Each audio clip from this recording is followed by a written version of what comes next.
Welcome everyone to another episode of Container as a Service Academy, otherwise known as CaaS Academy. And today we're going to step back a little bit and go back down to sort of underlying principles. And we're going to talk about the container operating system or container optimized operating system. And let's put this into some context first. I mean, operating system, why do I need a container optimized operating system? Can any Linux operating system or even Windows support containers today? And the answer is yes, of course it can. But let's take the whole concept of containers to a logical conclusion. Pardon me.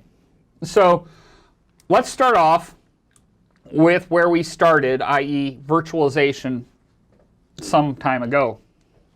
So if I have a host, and we'll just make this a Linux host. So I've got a Linux host here. And that Linux host is going to have a kernel.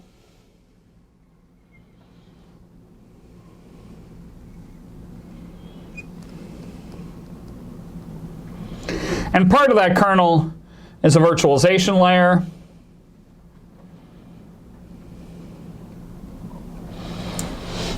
And there's some user land processes with VMs, but we'll just, virtualization's there.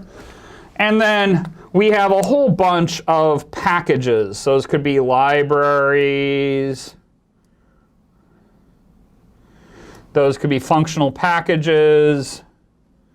Everything from GNU utils for things like ls and curl and move. I mean, the curl's not GNU utils, but you have a bunch of basic packages that you always end up needing, and then you've got packages for all these other tools like curl, wget, traceroute, ping. All these things are basically deployed as packages in this operating system. Great. So now I'm going to use every color because we got new colors. So I'm going to use every color. We then put VMs. So this is just to manage the host itself, and then we created VMs. And the idea was the VMs might be running lots of different operating systems. That was the thought in the day. So some might be running Solaris, some might be running various flavors of Windows or NT, some might be running various flavors of Linux. But again, in here, we had the kernel layer, and we had the packages.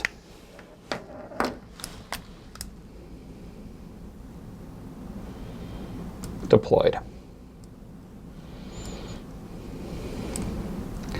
So in theory, this was great. As in many computer science activities, the theory is great. And it served us reasonably well for some period of time. But these VMs, first of all, because you're paying an overhead to have a kernel and all these packages in it, you have smaller numbers of VMs. So you're apt to potentially put multiple applications in here. And these applications might have different dependencies, or even different service or server executables with different dependencies. So first of all, we get into dependency hell, right? Because this requires Python 2.7, this requires Python 3.0. We have Python 2.7 deployed here. Someone replaces it with 3.0 to handle this, and then we break that, and so you get the dependency hell. And yes, you can manage all those things, but it is sort of a pain in the butt.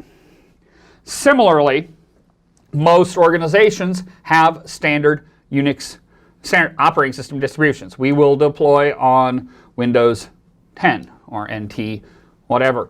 We will deploy with this Red Hat release or this Ubuntu release, etc., or CentOS release. So in reality, all of these things end up being copies of what's down here. I still have dependency problems, but I'm just basically replicating the same operating system, which really, if you think about it, this is the operating system. When we think of an operating system distribution, it's the kernel and the packages that come along with it. So I have the same one of these deployed in each of these. So maybe we can optimize this and at the same time solve for the dependency heck. There, I used a word my mom would be more happy with me using than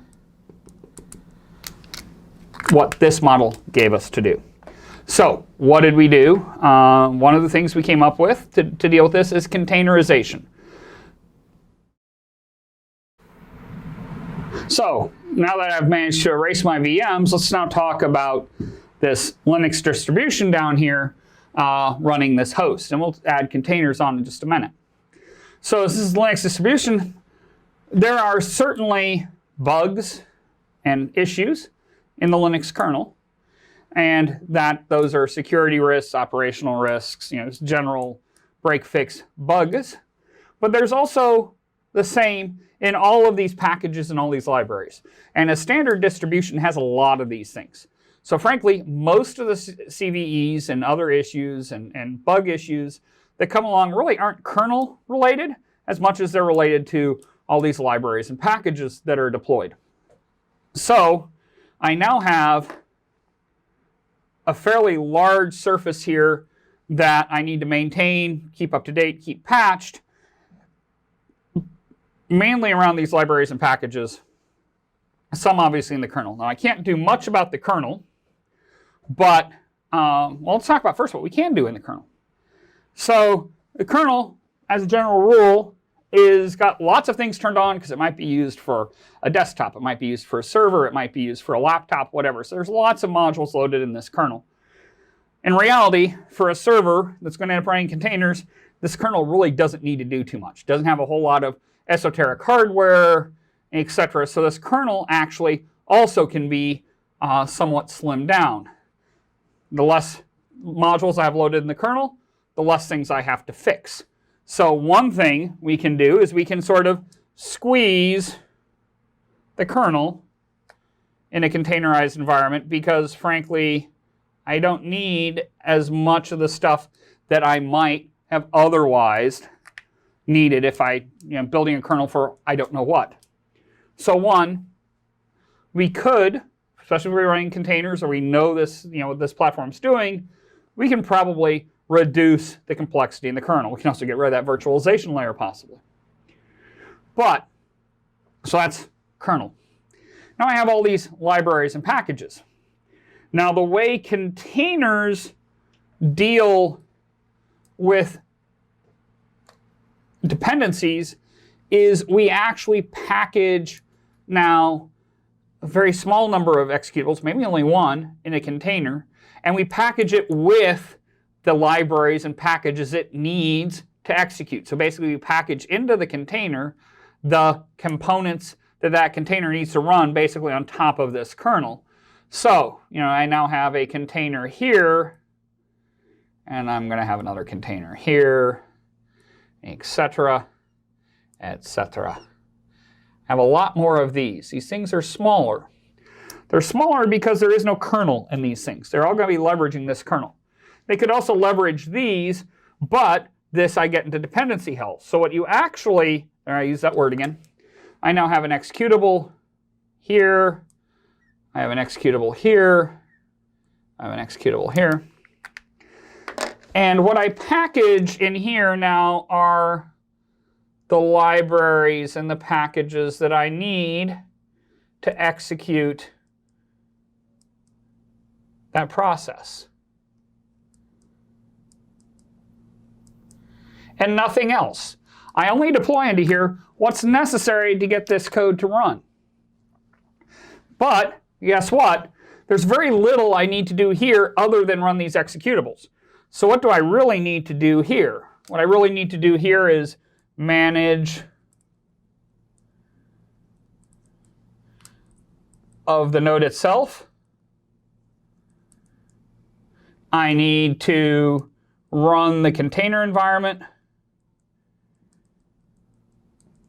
So that might be orchestration, container runtime. We'll talk about some of those later or earlier. I don't know where this is going to fall in the academy. But there's not really much I need to do here. Basic troubleshooting, basic container environment. So I probably, and everything else, the dependencies for all these processes are actually in the pod. So I can probably get rid of the vast majority of these libraries and packages. Why would I do that? A couple of reasons. One, it makes this a simpler deploy. It's a lighter weight thing. I'm not running a bunch of stuff here because it's just replicating what's up here. Two, I'm reducing the threat surface. The less libraries and less packages I have installed here on the underlying host, the less things I have to keep patched, the less things somebody can use with a zero-day exploit to get in here to this underlying infrastructure that's running all of my now business-critical executables in the form of containers.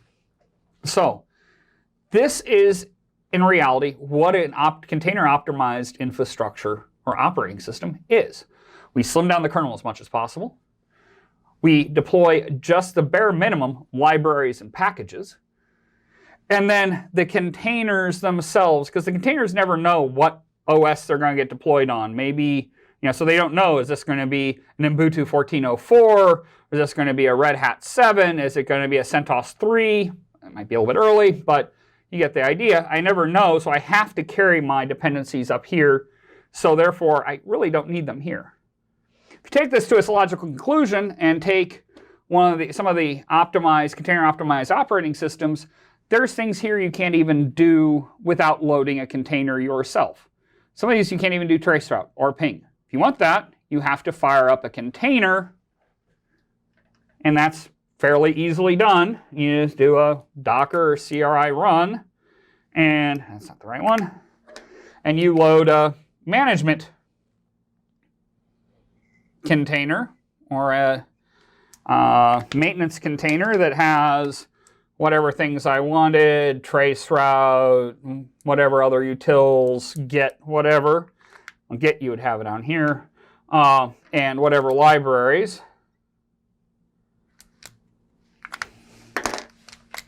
Keep the color coding similar. And when you're done doing whatever trace routing or other network troubleshooting or storage troubleshooting you were doing, that container goes away. It's no longer necessary. You also might use this for storage management. Let's say you're running Ceph, like under Rook. You will actually fire up a container to interact with the system on a given node and get rid of it when you no longer need it. So this is really a container optimized operating system. It's very stripped down. It's very clean. It's very lightweight. You don't need to keep patching everything all the time because you've got a limited exposure surface here. Therefore, it's lightweight, easy to spin up, easy to maintain. That's a container optimized operating system.